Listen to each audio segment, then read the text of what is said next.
The crimson sun of Kepler 442b cast long shadows across the smoldering ruins of New Haven Colony.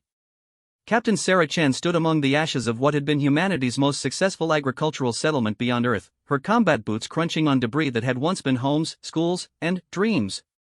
The acrid smell of burned synthetic materials mixed with something far worse, the unmistakable stench of death that no amount of training could prepare you for. 3 days earlier, the Zephyrian Empire had arrived without warning.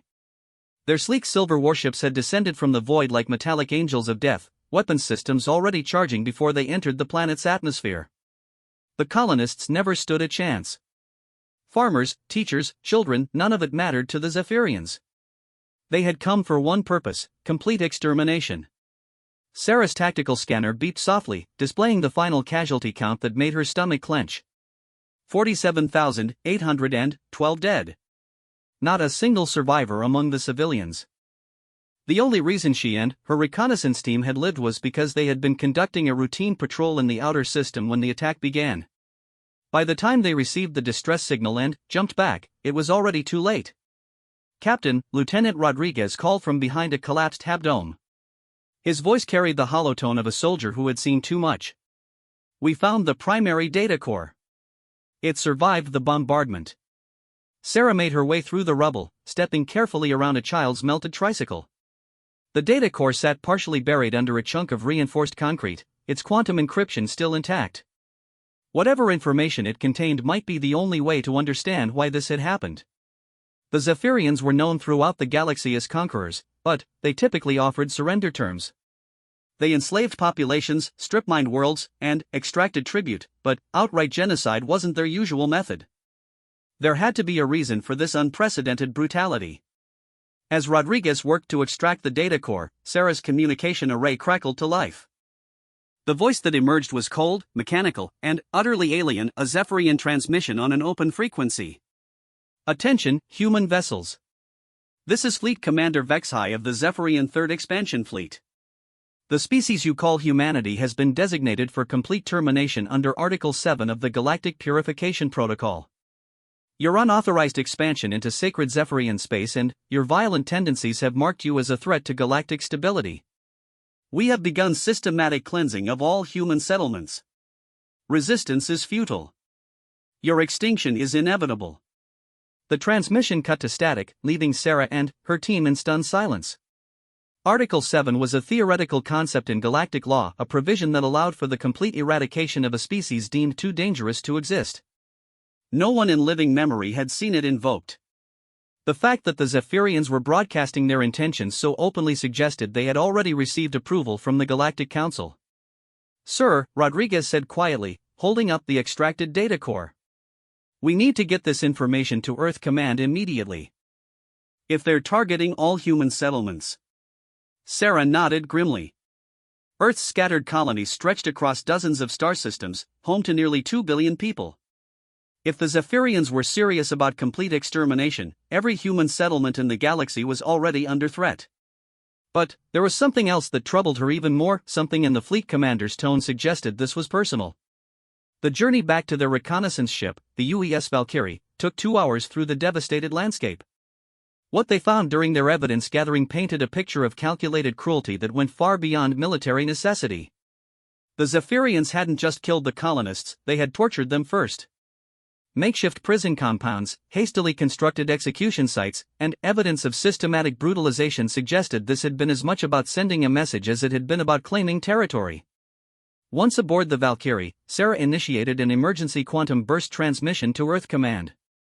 The message would take 6 hours to reach Sol System, even using the fastest communication protocols available. 6 hours during which more colonies might fall, more innocents might die. The weight of that knowledge settled on her shoulders like a physical burden. While they waited for a response, the team began analyzing the data core's contents. What they discovered made this situation infinitely worse. The Zephyrians hadn't just classified humanity as a threat, they had been studying human behavior for years, cataloging what they called extreme violent tendencies and unpredictable tactical responses in encounters with other species. The files contained detailed reports of human military actions dating back to first contact 23 years earlier. Every conflict, every victory, every moment when humans had shown what the galaxy considered unusual aggression in defense of their people had been recorded and analyzed. To the Zephyrians, humanity wasn't just another species to conquer, they were an existential threat that needed to be eliminated before they could spread their violence virus throughout the galaxy. Look at this, Sergeant Kim said, highlighting a passage in the Zephyrian analysis. They're calling us apex predators masquerading as civilized beings.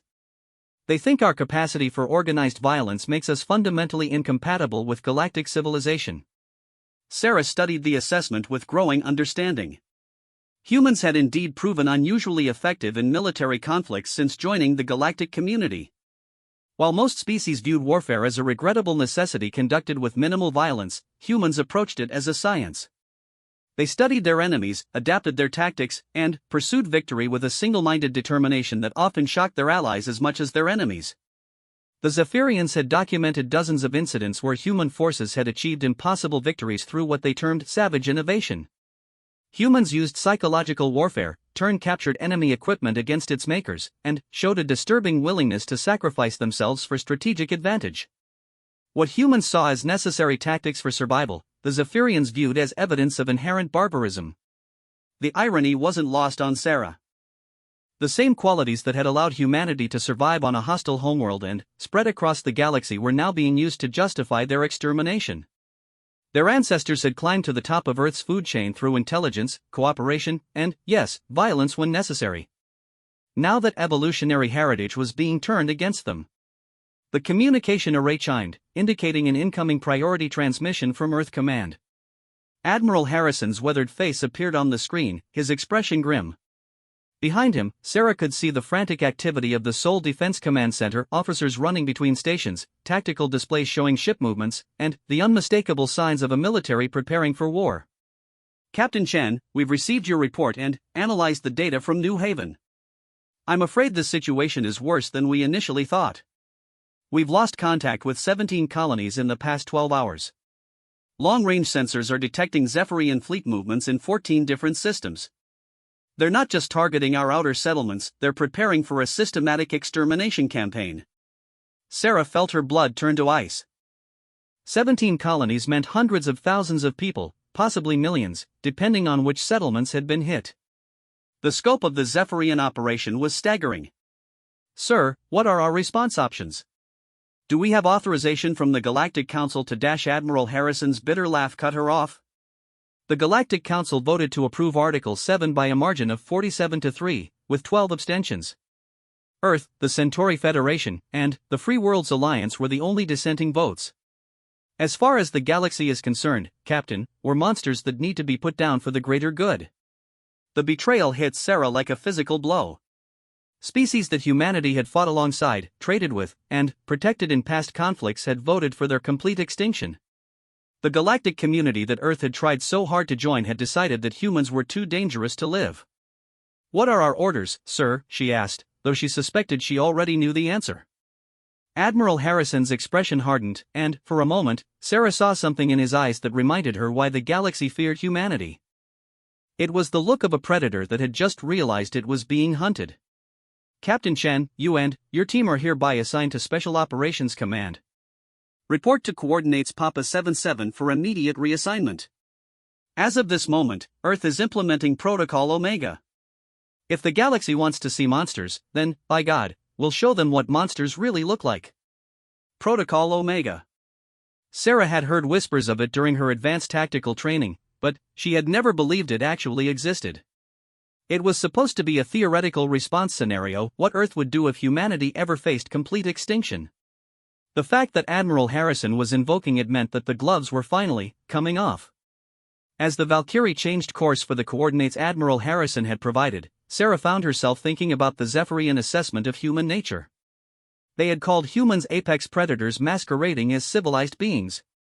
They had catalogued humanity's capacity for violence and tactical innovation as evidence of inherent barbarism. They weren't wrong, exactly. Humans were capable of extraordinary violence when pushed to their limits. They could be ruthless, cunning, and absolutely merciless when fighting for survival. But what the Zephyrians had failed to understand was that these qualities had never made humans monsters. They had made humans survivors. Now, faced with galactic genocide, humanity was about to demonstrate the difference between being violent by choice and being violent by necessity.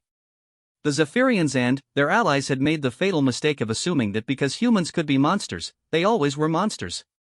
They were about to learn that there was something far more terrifying than a species that was naturally violent. They were about to face a species that could choose when to be violent and when to show mercy, and they had just removed any reason for mercy from the equation. The quantum coordinates Admiral Harrison had provided led them to a location that shouldn't have existed according to any star charts. As the Valkyrie dropped out of hyperspace, Sarah found herself staring at a massive asteroid field that concealed something extraordinary, a fully operational military installation carved into the largest asteroid. The base was enormous, easily the size of a small moon, with weapon emplacements and docking bays that could accommodate hundreds of warships. Most shocking of all were the ships already present, vessels of completely unknown design, clearly human-built but unlike anything in the official Earth Defense Force fleet. Captain Chen, came a transmission from the asteroid base. Welcome to Station Olympus. Please proceed to Docking Bay 7 for debriefing. And, Captain? What you're about to see doesn't officially exist. As the Valkyrie maneuvered toward the designated docking bay, Sarah realized that humanity's response to genocide was going to be far more comprehensive than anyone had imagined. The galaxy thought it knew what humans were capable of when pushed to their limits. They were about to discover they had barely scratched the surface. The docking bay doors sealed behind them with a finality that felt like crossing a threshold from which there could be no return. Outside those doors lay the galaxy that had voted for humanity's extinction. Inside, Sarah suspected, lay humanity's answer to that vote. She had a feeling the galaxy was going to regret their decision very, very much. Station Olympus existed in a realm of shadows and secrets that made Sarah question everything she thought she knew about Earth's military capabilities. As she and her team were escorted through corridors that hummed with barely contained energy, she caught glimpses of technology that seemed decades ahead of anything in the official fleet. Soldiers moved with the quiet efficiency of elite special operations units, wearing armor configurations she didn't recognize and carrying weapons that definitely weren't standard issue. Their escort, a stern-faced woman with colonel's insignia and scars that spoke of serious combat experience, introduced herself as Colonel Martinez.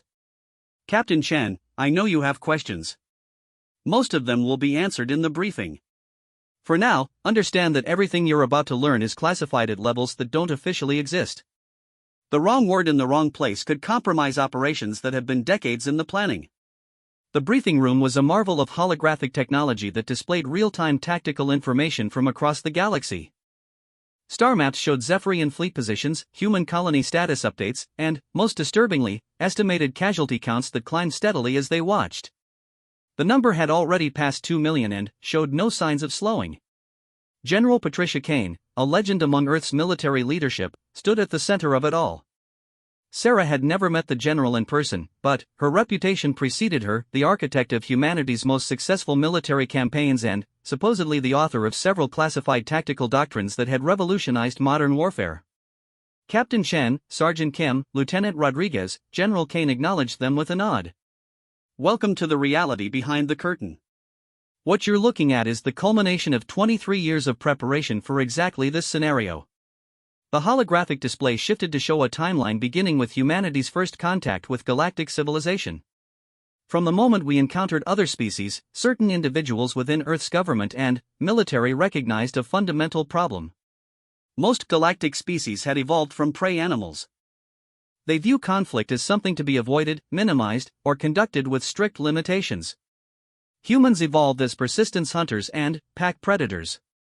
We view conflict as something to be won decisively and completely. Sarah studied the data flowing across the displays.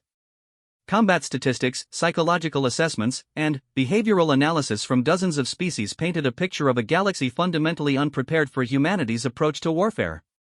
Where other species sought to minimize casualties and limit destruction, humans sought total victory through any means necessary. The Zephyrians weren't wrong in their assessment, General Kane continued.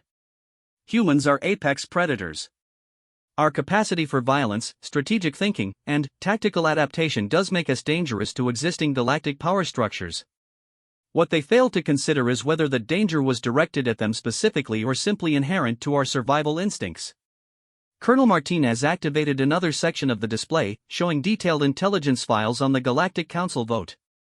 47 species voted to approve our extermination. They were convinced that humanity would eventually pose an existential threat to galactic civilization. In a way, they were right. Just not in the way they expected.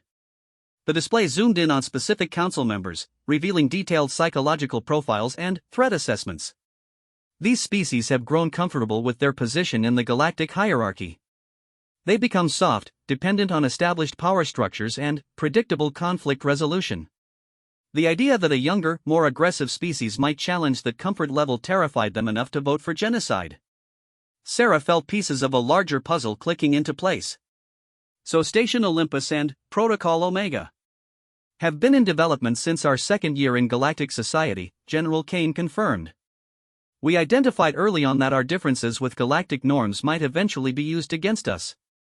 Protocol Omega isn't just a military response, it's a complete restructuring of how humanity interacts with the galaxy. The general gestured to the holographic displays around them. Every ship, weapon, and tactical doctrine you see here was developed in secret over the past 2 decades. We've been preparing for the day when the galaxy's fear of human nature would override their sense of justice. That day has arrived. Lieutenant Rodriguez raised his hand tentatively. Sir, what exactly are our operational parameters under Protocol Omega? Are we looking at defensive actions to protect remaining colonies, or? General Kane's smile was predatory in a way that made Sarah understand why the galaxy feared humanity. Lieutenant, the galaxy just voted to exterminate our entire species based on their assessment that we're too violent and unpredictable to coexist with civilized beings. They've decided to solve their fear of human monsters by attempting genocide against 2 billion innocent people. The holographic display shifted to show operational plans that took Sarah's breath away. Fleet movements, target priorities, and mission parameters that revealed the true scope of humanity's response. This wasn't just about survival, this was about complete strategic reversal. Under Protocol Omega, we stopped pretending to be something we're not, General Kane explained. The galaxy fears human violence and tactical innovation? They're about to experience both on a scale that will redefine their understanding of warfare. They wanted to eliminate the threat of human monsters? We're going to show them what actual monsters look like when you threaten everything they care about. Sarah studied the operational plans with growing amazement and not a little apprehension. The scope was staggering: simultaneous operations across dozens of star systems, targeting not just Zephyrian military assets but the economic and political infrastructure of every species that had voted for human extinction. Sir, she said carefully, some of these targets are civilian populations. General Kane's expression hardened. Captain, the Galactic Council classified every human civilian, including children, as acceptable casualties in their vote for Article 7. They've established the precedent that civilian populations can be legitimate targets when dealing with species deemed too dangerous to exist.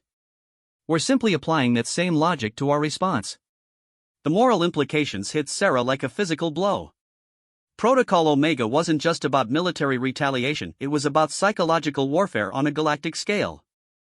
Humanity was going to demonstrate that if the galaxy wanted to play by rules that allowed genocide, humans could play by those rules better than anyone.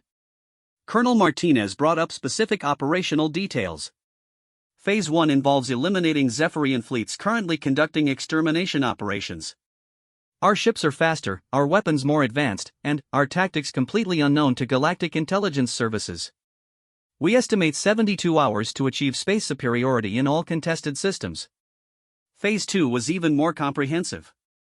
Simultaneous strikes against military and industrial targets belonging to all 47 species that voted for Article 7. No civilian casualties in this phase, but complete destruction of their ability to project power beyond their home systems. Phase 3 made Sarah's blood run cold. Economic warfare against species that abstained from the vote. We cut off their trade routes, disable their communication networks, and demonstrate that remaining neutral when genocide is on the table carries consequences. The final phase was what truly elevated Protocol Omega from military operation to fundamental reshaping of galactic civilization. Phase 4 establishes humanity as the dominant military power in the galaxy through a combination of technological superiority and strategic positioning. Species that want protection from the chaos we'll have created can request it. Under human terms, naturally. Lieutenant Rodriguez looked pale as he processed the implications. Sir, we're talking about conquering the entire galaxy. Not conquering, General Kane corrected. Reorganizing. The current galactic power structure allowed 47 species to vote for the extermination of 2 billion sentient beings. That structure has proven itself morally bankrupt and strategically unsustainable. Humanity is going to provide a better alternative. Sarah found herself thinking about the Zephyrian assessment again. They had called humans apex predators masquerading as civilized beings. Protocol Omega seemed to be humanity dropping the masquerade entirely and embracing their predator nature on a galactic scale. What about the species that voted against Article 7, she asked. Colonel Martinez brought up another display showing detailed alliance structures. The Centauri Federation, Free Worlds Alliance, and several smaller species that abstained will be offered full partnership in the new galactic order. Species that demonstrate genuine remorse for their vote and actively assist in humanitarian efforts may be considered for limited autonomous status. The scope of it was breathtaking. In response to an attempted genocide, humanity was planning to completely restructure galactic civilization according to human values and strategic interests. It was simultaneously brilliant and terrifying. Captain Shan, General Kane said, your team has been selected for a special assignment within Phase 1 operations. We need experienced personnel for deep reconnaissance behind enemy lines. Your mission will be to infiltrate the Zephyrian command structure and gather intelligence on their extermination protocols. Sarah felt her heart rate increase. Deep reconnaissance behind enemy lines during an active genocide campaign was essentially a suicide mission. The fact that General Kane was asking suggested both the importance of the intelligence and the trust being placed in her team. Sir, what specific intelligence are we looking for? The Zephyrians are operating under the assumption that they're conducting a righteous cleansing operation with galactic approval. We need to know their timetables, target priorities, and, most importantly, their contingency plans if they encounter unexpected resistance. Your mission is to get close enough to their fleet commanders to document their operational thinking. The mission parameters were unlike anything Sarah had trained for. They would be inserted using experimental stealth technology aboard a ship designed to mimic Zephyrian configurations. Their cover story would be as survivors from a destroyed human settlement seeking to provide intelligence on remaining colonies in exchange for clemency. The psychological profile suggests that Zephyrian commanders will be eager to interrogate human survivors, Colonel Martinez explained. Their arrogance and sense of moral superiority should work in our favor. They'll want to understand how humans think in order to more efficiently hunt down remaining populations. What the Zephyrians wouldn't know was that Sarah and her team would be equipped with quantum communication implants allowing real-time intelligence transmission back to human forces. Every detail of Zephyrian operations, from fleet dispositions to psychological weak points in their command structure, would be recorded and analyzed. There's one more thing, General Kane said, her tone becoming even more serious. Your mission has a secondary objective that may become primary depending on what you discover. If the opportunity presents itself, you are authorized to eliminate key Zephyrian leadership through any means necessary. Sarah understood the implications immediately. They weren't just being sent to gather intelligence, they were being positioned to decapitate the Zephyrian command structure from within. It was the kind of mission that special operations personnel dreamed about and had nightmares about in equal measure. Sir, what's our extraction protocol? General Kane's expression was grim. Captain, there is no extraction protocol. This is a one-way mission. Your success will be measured by the intelligence you provide and the damage you inflict on Zephyrian operations. Your survival, while hoped for, is secondary to mission objectives. The briefing room fell silent as the weight of that statement settled over them. Sarah looked at her team, Rodriguez with his quiet competence, Kim with her analytical mind, and the half-dozen other specialists who had been assigned to the mission. All volunteers, all aware that they were being asked to walk into the heart of enemy territory with no way home. When do we deploy? Sarah asked. In 6 hours. The Zephyrian fleet currently exterminating the Kepler 438 colonies will be your primary target. Intelligence suggests they have a fleet commander aboard who's been personally overseeing the most brutal aspects of the extermination campaign. Getting close to him could provide insights into the psychological motivations driving this genocide.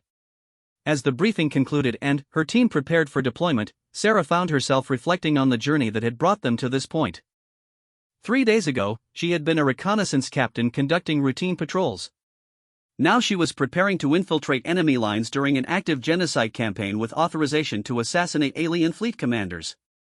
The transformation felt symbolic of what was happening to humanity as a whole.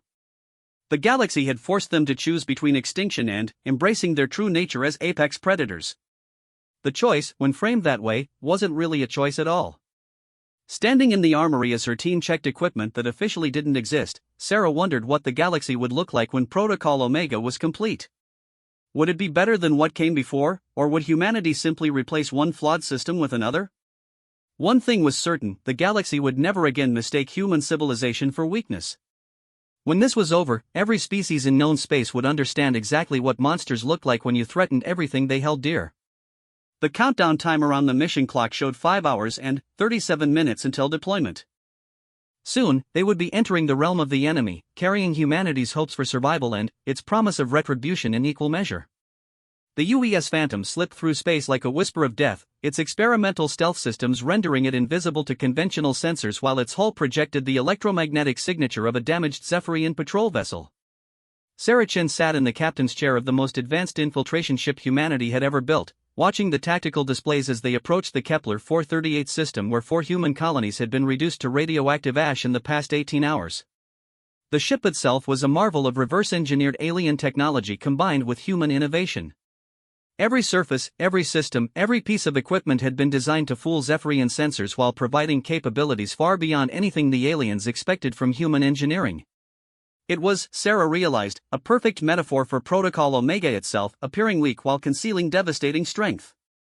Picking up massive energy signatures ahead, reported Specialist Torres from the sensor station. Looks like a full Zephyrian battle group. 6 heavy cruisers, 12 destroyers, and something big enough to be a dreadnought-class vessel. Sarah studied the sensor readings with grim satisfaction. The size of the Zephyrian force confirmed intelligence estimates about their commitment to complete extermination. They weren't taking any chances with human resistance, they were applying overwhelming force to ensure nothing survived. "Any sign of our colonies?" she asked, though she already suspected the answer. Lieutenant Rodriguez, monitoring communication frequencies, shook his head. "All civilian emergency beacons went dark approximately 4 hours ago. I'm reading residual radiation signatures consistent with orbital bombardment using heavy antimatter warheads. 4 colonies. Nearly 300,000 people. Gone without even the chance to surrender." The Zephyrians were making it clear that Article 7 meant exactly what it said: complete extermination of the human species. "Captain," Sergeant Kim called from the intelligence station, "I'm detecting something interesting. The Zephyrian fleet is maintaining formation around one of their heavy cruisers, and there's significantly more communication traffic focused on that vessel. Could be a command ship." Sarah activated the enhanced sensors that would give them detailed scans of the Zephyrian formation. What they revealed exceeded her most optimistic expectations. The central heavy cruiser was indeed a command vessel, and, according to quantum signature analysis, it was carrying several high-ranking officers including someone whose biosignature matched profile data for Fleet Commander Vexai himself. "That's our target," she announced. "The same Zephyrian who broadcast the extermination order is sitting right there, probably planning his next massacre. Time to give him something to think about." The infiltration plan they had rehearsed a dozen times during the journey suddenly felt desperately inadequate as Sarah watched the sheer scope of the Zephyrian operation. This wasn't just a military campaign, it was a systematic effort to erase every trace of human existence from the galaxy. The precision and thoroughness of their approach suggested years of planning. "Initiating approach vector," reported Specialist Nakamura from the helm. "We're broadcasting standard Zephyrian distress codes and mimicking engine damage consistent with combat debris impacts. The next few minutes would determine whether their infiltration succeeded or whether they would become just another casualty statistic." The Phantom's disguise had been tested against captured Zephyrian equipment, but there was always the possibility that the enemy had updated their recognition protocols since the last intelligence gathering. "Incoming transmission," Rodriguez announced. "They're hailing us." Sarah took a deep breath and activated the communication system. The holographic projector displayed a Zephyrian communications officer, his reptilian features twisted in what she had learned was their equivalent of professional concern. Speaking in heavily accented but grammatically correct galactic standard, she began the performance that would either save them or doom them. "This is auxiliary vessel retribution to command ship. we are heavily damaged and requesting immediate assistance. We have critical intelligence regarding hidden human settlements in this sector. The Zephyrian officer's eyes narrowed with interest. What is the nature of your intelligence, auxiliary vessel? Sarah had rehearsed this moment countless times, but actually delivering the lies that would get them aboard the enemy command ship still felt surreal. We intercepted human communications indicating the location of 3 previously unknown colonies in adjacent systems. The data core containing this information is damaged and requires expert analysis to recover. The delay in the Zephyrian response felt like an eternity. Sarah could almost hear the enemy officer weighing the potential value of intelligence against the risk of allowing an unknown vessel aboard their command ship. Finally, the transmission resumed. Auxiliary Vessel Retribution, you are cleared to dock with Docking Bay 7 aboard the command vessel Inevitable Victory. Prepare for security inspection and intelligence debriefing. The Inevitable Victory. Even the name reflected the Zephyrian certainty that human extermination was not just possible but inevitable. They had so much confidence in their superiority that they were willing to broadcast it for the galaxy to hear. As the Phantom maneuvered toward the docking bay, Sarah activated the quantum communication implant in her skull. The technology was experimental and potentially dangerous, but it would allow her to transmit intelligence in real time back to Station Olympus. Everything they learned about Zephyrian operations, psychology, and capabilities would be immediately available to human strategic planners. Remember, she told her team over the internal comm system, we are refugees who managed to escape the destruction of a human settlement. Our hatred for the species that abandoned us should make us eager to provide intelligence that helps with extermination efforts. Make them believe that we want revenge against humanity as much as they do. The docking bay was a cathedral of alien engineering, vast enough to accommodate dozens of smaller vessels. As they were escorted through security checkpoints by heavily armed Zephyrian soldiers, Sarah recorded every detail through her neural implants. Weapon configurations, security protocols, personnel numbers, and, most importantly, psychological assessments of the enemy troops. The Zephyrians were confident to the point of arrogance. They moved with the casual assurance of a species that had never encountered serious resistance to their military campaigns. Their security procedures were thorough but predictable, designed to detect conventional threats rather than the kind of deep infiltration Sarah and her team represented.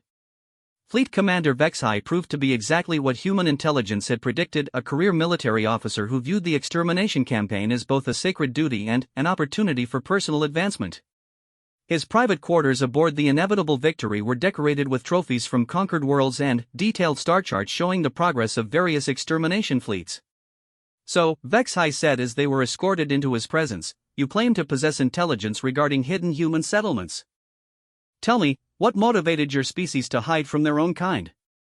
Sarah had prepared for this question, drawing on psychological profiles that suggested Zephyrian commanders enjoyed hearing about human weakness and cowardice. We were part of a deep space research expedition that was abandoned when the colonies came under attack. Our own people left us to die rather than risk themselves in a rescue operation. We have no loyalty to a species that would sacrifice us to save themselves. Vexhai's reptilian features twisted in what Sarah recognized as satisfaction. Yes, this matches our assessment of human nature. Beneath their facade of cooperation and unity, they are fundamentally selfish creatures who will abandon their own when convenient. It makes them easier to hunt when they cannot trust each other. The intelligence briefing that followed provided Sarah with insights into Zephyrian operations that exceeded her wildest hopes. Vexhai was proud of his efficiency in conducting extermination campaigns and eager to share details of his methods with beings he viewed as useful collaborators. The key to successful purification, he explained, is understanding the psychological weaknesses of the target species. Humans, for example, have an irrational attachment to their offspring that can be exploited. When we capture breeding populations, we find that the adults will provide any intelligence we request in exchange for promises that their children will be spared. Sarah fought to keep her expression neutral as Vexhai casually described tactics that amounted to systematic torture of human families. Through her neural implants, she transmitted every detail back to Station Olympus, knowing that this intelligence would be used to develop counter-strategies for protecting human civilians. Of course, Vexhai continued, we never actually spare the offspring. The Galactic Council was quite clear that Article 7 requires complete extermination. But, the psychological leverage is useful for obtaining intelligence about hidden settlements. The casual cruelty in his tone made Sarah's hands clench involuntarily. This wasn't just military necessity or following orders. Vexai genuinely enjoyed the suffering he inflicted on human families. The revelation provided crucial intelligence about Zephyrian psychology that would be invaluable for planning counter-operations. Commander, Lieutenant Rodriguez said, playing his role as an intelligence analyst, our data suggests there may be as many as 3 hidden settlements in the adjoining systems. Should we focus our search efforts on the most likely candidates? Vexai activated a holographic display showing the tactical situation across multiple star systems. What Sarah saw made her blood run cold. The scope of the Zephyrian extermination campaign was even larger than human intelligence had estimated. Fleets were moving against dozens of targets simultaneously, with coordination that suggested months or even years of advanced planning. The hidden settlements are a secondary priority, Vexai explained.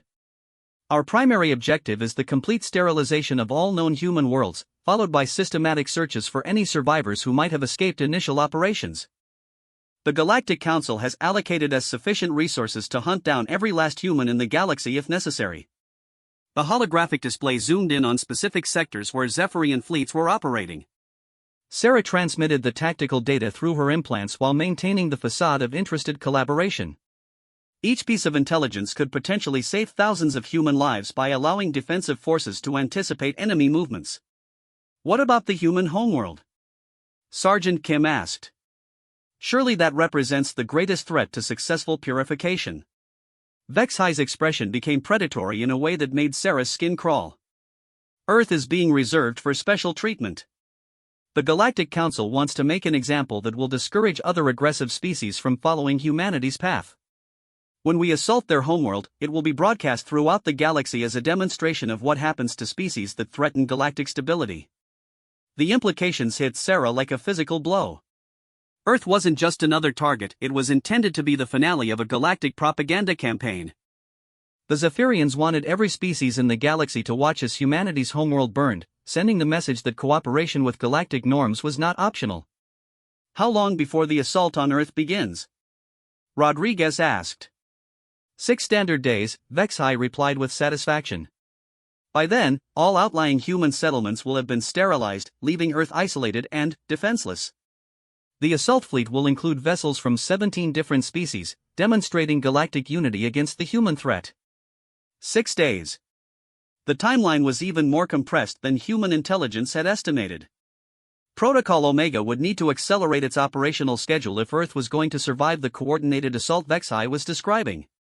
As the intelligence briefing continued, Sarah began to understand the true scope of what humanity was facing.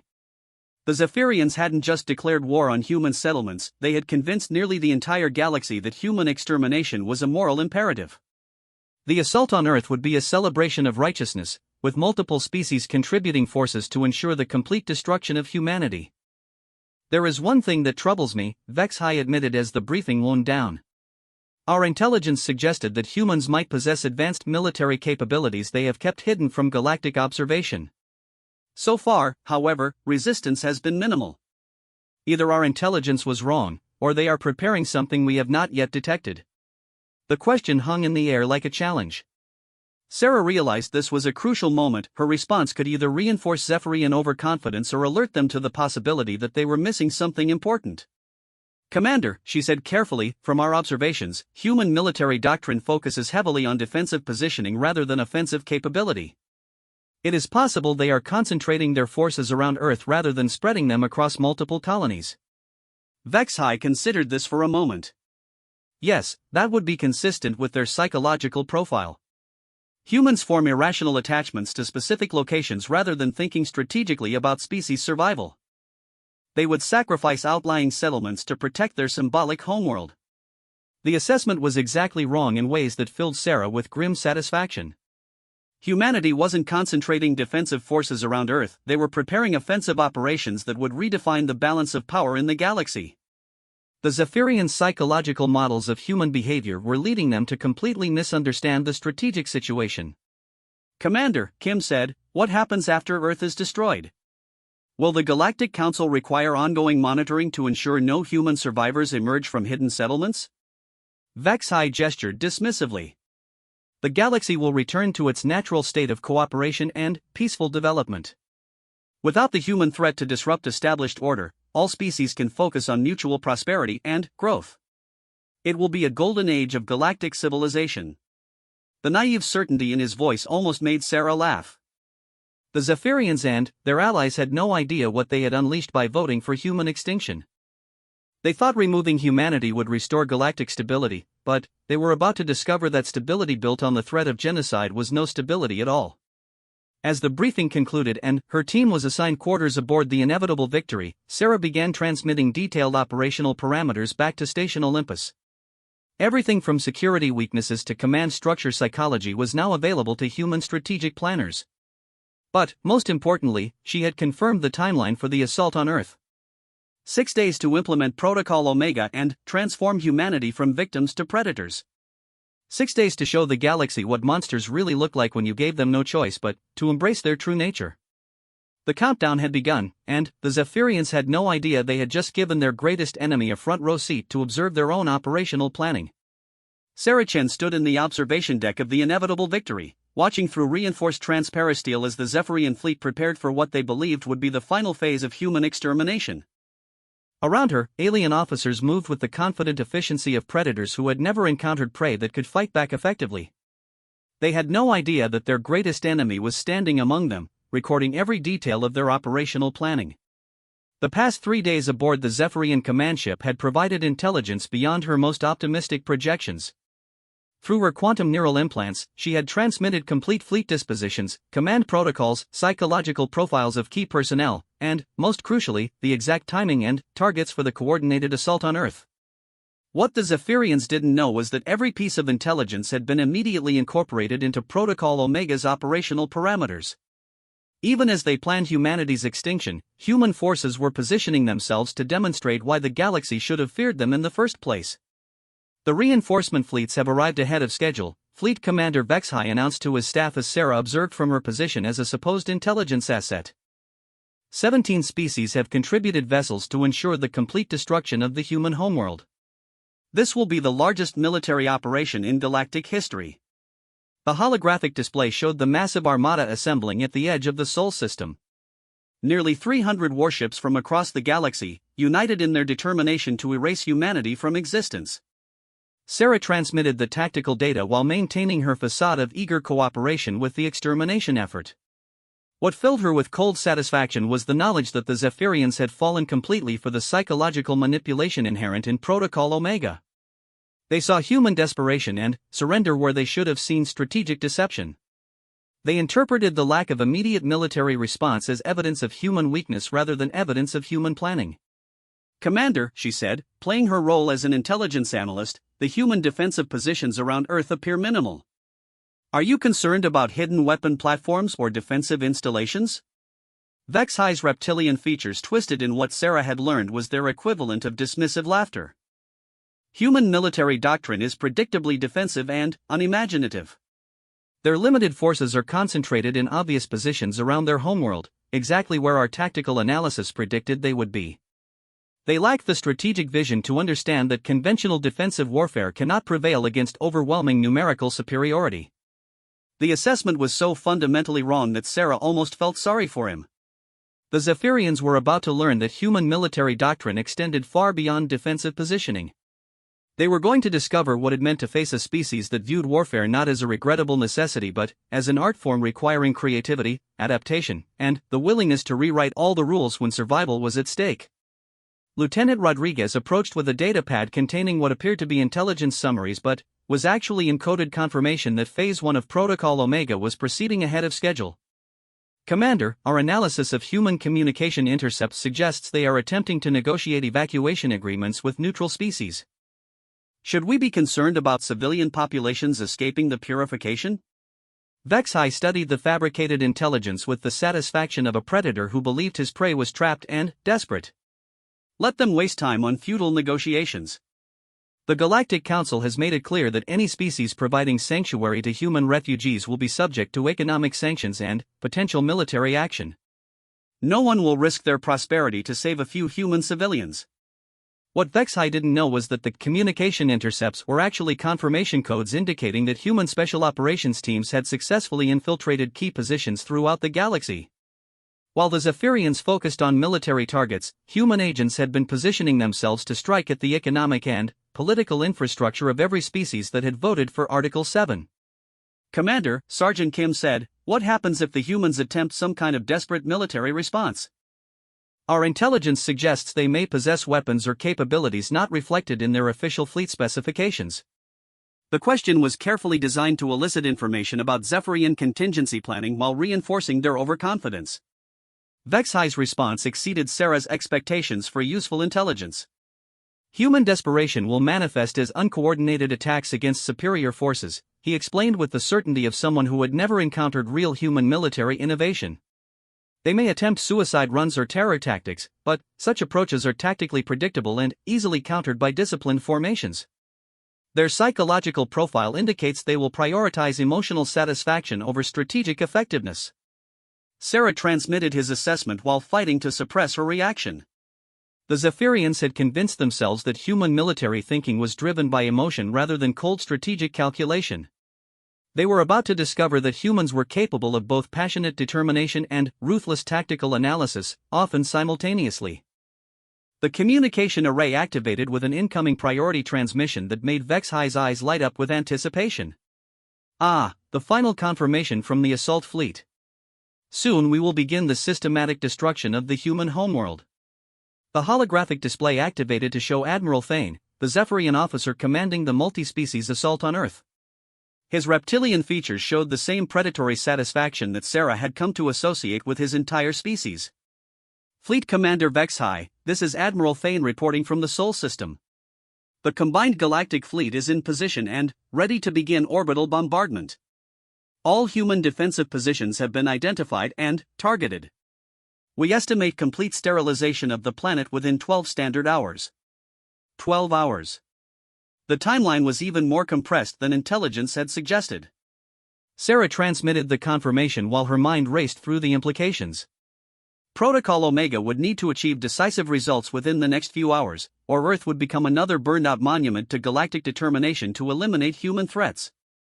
"Excellent work, Admiral," Vexhi replied. "Begin bombardment operations immediately. I want continuous broadcasts of the destruction transmitted throughout the galaxy. Let every species see what happens to those who threaten galactic stability." The transmission cut to a live feed from the Sol System that made Sarah's heart clench despite her knowledge of Protocol Omega's operational timeline. The massive alien armada was moving into bombardment positions around Earth, weapons systems charging for an attack that would reduce humanity's homeworld to radioactive slag. What the aliens didn't see were the subtle distortions in space that indicated the presence of human vessels operating under advanced stealth configurations. Protocol Omega was already in motion, positioning forces for a demonstration that would redefine the galaxy's understanding of human capabilities. "Commander," Rodriguez said, "should we prepare to broadcast the success of the Earth operation to all human settlements still resisting extermination efforts?" Vexhi nodded approvingly. "Yes, when they see their homeworld burning, any remaining human forces will understand the futility of resistance. Many will surrender rather than face prolonged extermination campaigns." The psychological warfare aspect of the Zephyrian strategy was sophisticated, Sarah admitted to herself. They understood that destroying Earth would have implications far beyond the immediate casualties. They were trying to break human will to resist across the entire galaxy. What they hadn't considered was that humans might have their own understanding of psychological warfare and the strategic value of dramatic demonstrations. The first indication that something was wrong came when Admiral Thane's confident voice suddenly turned sharp with alarm. "Fleet Commander, we're detecting massive energy signatures throughout the system. Something is decklocking directly behind our formation." The display showed what appeared to be space itself tearing open as dozens of human vessels materialized from quantum stealth configurations that hadn't appeared on any galactic technology assessment. The ships were unlike anything in official Earth Defense Force specifications, larger, more heavily armed, and moving with coordination that suggested advanced artificial intelligence integration. "Impossible," Vexhi breathed, his reptilian features twisting in confusion and growing alarm. "Human technology cannot achieve that level of stealth sophistication." Sarah watched through her neural implants as Protocol Omega's Phase 1 reached full implementation. The human vessels weren't just appearing, they were positioning themselves with tactical precision that trapped the galactic fleet in a carefully orchestrated kill zone. Every escape route had been anticipated and blocked. Admiral Fane's voice cracked with panic as the tactical situation became clear. Fleet Commander, we're surrounded. The human vessels are targeting our command ships specifically. They know exactly where our key personnel are positioned. The first human weapons fired, and Sarah felt her breath catch as she witnessed technology that redefined her understanding of destructive capability. The aliens had expected conventional energy weapons or kinetic projectiles. What they encountered were quantum disruptors that literally unraveled the atomic structure of their targets at the molecular level. How is this possible? Vexai demanded as he watched his carefully planned extermination campaign collapse in real time. Human military technology was assessed as inferior to galactic standards. Sarah allowed herself a small smile as she prepared to reveal the truth that would shatter everything the Zephyrians believed about human capabilities. Commander, I believe there's something you should know about human military doctrine. She activated her quantum communication implants, no longer concerned about concealing their existence. The game of deception was over, and it was time for the galaxy to understand what monsters really looked like when they stopped pretending to be civilized. You see, she continued as Vexai stared at her in growing comprehension, humans have been preparing for this scenario since our second year in galactic society. Every assessment you made of our capabilities was based on what we allowed you to observe. Every psychological profile was based on behaviors we chose to display. You've been planning to fight the humans you wanted us to be, not the humans we actually are. The display showed human vessels systematically dismantling the galactic fleet with efficiency that was both beautiful and terrifying. Command ships were targeted first, disrupting coordination and leaving individual vessels vulnerable to concentrated fire from multiple attackers. The truth is, Sarah said as emergency alarms began sounding throughout the inevitable victory, humans are apex predators who learned to hunt in coordinated packs millions of years before we ever encountered spaceflight. You've been trying to exterminate a species that evolved specifically to kill things larger and more dangerous than ourselves. Vexai's expression had shifted from confusion to genuine terror as the implications became clear. You're not refugees. You're spies. We're soldiers, Sarah corrected. And we're very, very good at what we do. The tactical display showed the remainder of the galactic fleet attempting to retreat, only to discover that their escape routes led directly into additional human formations that had been positioned hours earlier. The coordination required for such precise tactical positioning spoke to planning capabilities that exceeded anything the aliens had imagined possible. Commander, Admiral Fane's voice came through static-filled communication, we're requesting immediate reinforcement. The human forces are, the transmission cut to static as the Admiral's flagship was vaporized by concentrated fire from 3 human dreadnoughts that had materialized less than 1,000 kilometers from his position. Sarah activated her neural implants and spoke directly to the human command structure. Station Olympus, this is Valkyrie Team. Phase 1 intelligence gathering is complete. The enemy command structure is compromised and ready for Phase 2 implementation. The response came through her implants with crystal clarity. Confirmed, Valkyrie Team. Phase 2 is authorized. Show them what monsters really look like. Sarah turned to face Vexai, who was backing away from her with the instinctive terror of prey that suddenly realizes it's been sharing space with a predator. Commander, you wanted to exterminate humanity because you were afraid of what we might become. You're about to discover that your fear was entirely justified. The lights aboard the inevitable Victory flickered as human vessels targeted the ship's power systems with surgical precision. They weren't trying to destroy the command ship, they were capturing it along with its senior officers and complete intelligence database. Outside the observation deck, space was filled with the expanding debris clouds of what had once been the most powerful military armada in galactic history. In less than 30 minutes, Protocol Omega had demonstrated that humanity's true military capabilities exceeded the worst nightmares of species that had voted for their extinction. As Zephyrian soldiers attempted to reach their command center only to be systematically neutralized by human special operations teams that had been aboard the ship for days, Sarah prepared to send the message that would announce humanity's transformation from victim to apex predator. The galaxy had wanted to see monsters. Now they would discover what real monsters look like when you threatened everything they cared about. The Galactic Council chambers had never witnessed anything like the scene unfolding before them. Where once 47 species had confidently voted for human extermination, now their representatives sat in stunned silence as reports flooded in from across the galaxy. The carefully orchestrated genocide campaign had not just failed, it had become humanity's coming out party as the galaxy's new apex predator. Sarah Chen stood before the assembled council as humanity's special representative, flanked by holographic displays showing real-time tactical situations from 17 different star systems. Behind her, Fleet Commander Vexhai and Admiral Thane sat in custody, their capture broadcast live to demonstrate that human reach extended far beyond what any species had imagined possible. Honored representatives, Sarah began, her voice carrying across the chamber with the quiet confidence of someone who knew she held all the cards. 72 hours ago, this council voted to approve Article 7, authorizing the complete extermination of my species. Today, I stand before you to announce the results of that decision. The holographic display shifted to show the wreckage of Zephyrian fleets throughout the galaxy. What had been a coordinated extermination campaign involving hundreds of warships had become scattered debris fields and captured vessels. The scope of the defeat was so complete that several council members were openly staring in disbelief.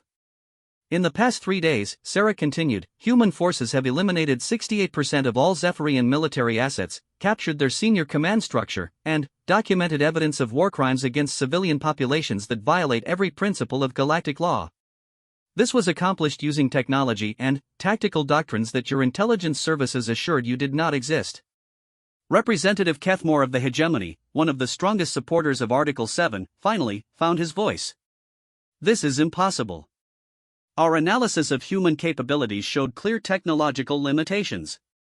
Your species lacks the industrial base for such operations. Sarah allowed herself a slight smile. Representative Kethmore, your analysis was based on what we allowed you to observe. For 23 years, humanity has maintained parallel military development programs specifically designed to remain invisible to galactic intelligence services. You've been assessing our capabilities based on our oldest, most primitive technology while we developed weapons systems that your species cannot even comprehend. The tactical displays zoomed in to show specific examples of human technological advancement. Quantum stealth systems that could hide entire fleets, weapons that manipulated matter at the atomic level, and artificial intelligence integration that allowed for tactical coordination on scales previously thought impossible. The truth, Sarah said, is that humanity has been preparing for this scenario since our first year in galactic society. We recognized early on that our differences with established galactic norms might eventually be used to justify our elimination. We prepared accordingly. Representative Velterra of the Trade Confederacy, her avian features twisted with confusion and growing fear, gestured toward the displays. If you possessed such capabilities, why did you not reveal them during previous conflicts? Why allow us to believe you were technologically inferior? Because, Sarah replied, we hoped it would never be necessary. Humanity genuinely wanted to find a place in galactic civilization without resorting to the very qualities that made you fear us. We tried to be the peaceful species you wanted us to be. You responded by voting for our complete extermination. The chamber erupted in nervous discussion as representatives grappled with the implications of what they were learning. The species they had dismissed as technologically primitive had been intentionally concealing capabilities that exceeded their most advanced military systems. The Zephyrian campaign against human settlements, Sarah continued once order was restored, has been completely neutralized. Their fleets are destroyed, their command structure is in custody, and their remaining forces have either surrendered or been eliminated. But that was only Phase 1 of Protocol Omega. The holographic display shifted to show a galaxy-wide tactical overview that made several representatives gasp audibly. Human forces weren't just defending their settlements, they were positioned for simultaneous operations against every species that had voted for Article 7. Phase 2 begins now, Sarah announced. Every species that voted for human extermination will experience what it means to face actual human military capabilities. Your industrial infrastructure, military installations, and communication networks are now legitimate targets under the same interpretation of galactic law that you applied to our civilian populations. Representative Kethmore rose from his seat, his voice cracking with panic. This is madness. You cannot wage war against half the galaxy. We're not waging war, Sarah corrected. We're implementing the same logic you used to justify genocide against my species. You classified human civilians, including children, as legitimate targets because you deemed our entire species too dangerous to exist. We're simply applying that precedent to our response. The tactical displays began showing simultaneous strikes against military targets across 17 different star systems. Human forces materialized from stealth configurations to destroy orbital defense platforms, shipyards, and fleet bases with precision that demonstrated intimate knowledge of enemy capabilities and positions. How? Representative Velterra whispered. How did you position forces throughout the galaxy without detection? Sarah's expression became predatory in a way that reminded the assembled representatives why their ancestors had feared humans in the first place. The same way we've been gathering intelligence for the past 2 decades. You welcomed human traders, diplomats, and cultural exchange personnel throughout your territories. What you didn't realize is that many of them were also deep-cover intelligence operatives establishing the foundation for exactly this scenario. The revelation sent shock waves through the chamber as representatives realized the scope of human preparation. For 20 years, while they had been focused on trade agreements and diplomatic protocols, humanity had been quietly building the infrastructure for galactic-scale military operations. The human embassy staff on my homeworld, Representative Kethmore said, his voice hollow with understanding. They were spies. Some of them, Sarah confirmed. Others were genuine diplomats who believed in the possibility of peaceful coexistence. Your vote for Article 7 made their efforts irrelevant. The holographic displays updated in real time as Phase 2 operations continued across the galaxy. Military installations that had stood for centuries were reduced to expanding clouds of debris in minutes. Orbital shipyards that represented the culmination of technological achievement were systematically dismantled by weapons that seemed to rewrite the laws of physics. This destruction is unnecessary, pleaded Representative Zorthak of the hegemony. We can negotiate a peaceful resolution to this crisis. Sarah's expression hardened. Representative Zorthak, 3 days ago your species voted to exterminate 2 billion human civilians. When we attempt negotiations, you call us naive. When we demonstrate military capability, you call us violent. When we defend ourselves effectively, you call us monsters. The time for negotiation ended when you decided our children were acceptable casualties. The chamber fell silent as the weight of that statement settled over them. They had crossed a line that could not be uncrossed, and now they were facing the consequences of underestimating a species that had evolved to survive through applied violence and tactical innovation. What do you want? Representative Velterra asked quietly. Sarah gestured to the tactical displays showing human forces positioned throughout the galaxy. Complete restructuring of galactic civilization under human oversight. The current system allowed 47 species to vote for genocide against 2 billion innocent beings. That system has proven itself morally bankrupt and strategically unstable. The demands that followed exceeded the worst fears of species that had voted for human extermination.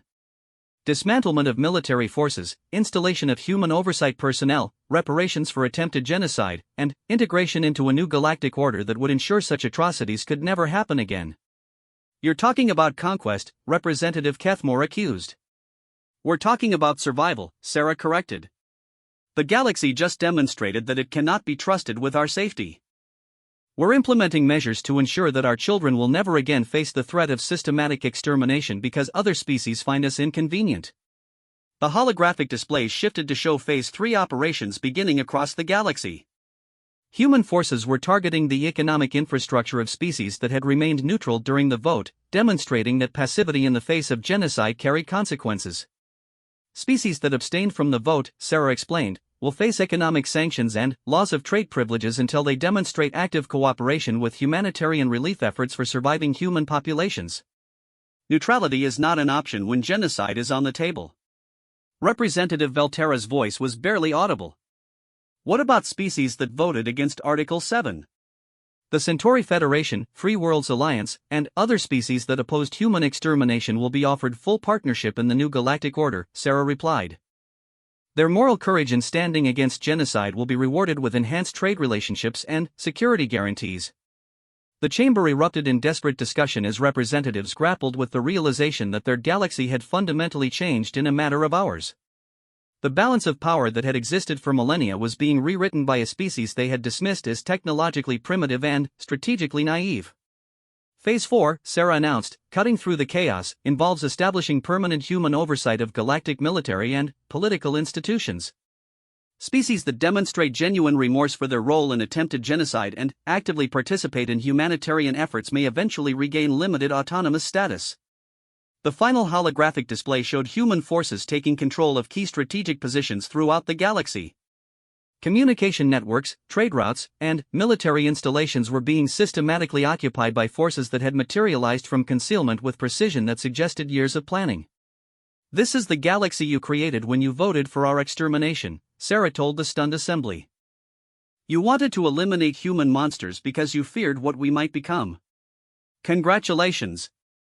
You've succeeded in transforming us into exactly what you were afraid of." Representative Kethmore made one last desperate attempt at defiance. "The galaxy will never accept human dominance. Other species will unite against your tyranny." Sarah's smile was cold and predatory. "Representative, look around this chamber. 47 species voted to exterminate my people. Those species are now facing systematic destruction of their military capabilities by forces they cannot detect, counter, or escape. What makes you think any remaining species will choose to face the same fate?" The truth was evident in the tactical displays surrounding them. Human military capabilities exceeded the worst estimates of galactic intelligence services. More importantly, human strategic planning had anticipated every possible response to their revelation of true capabilities.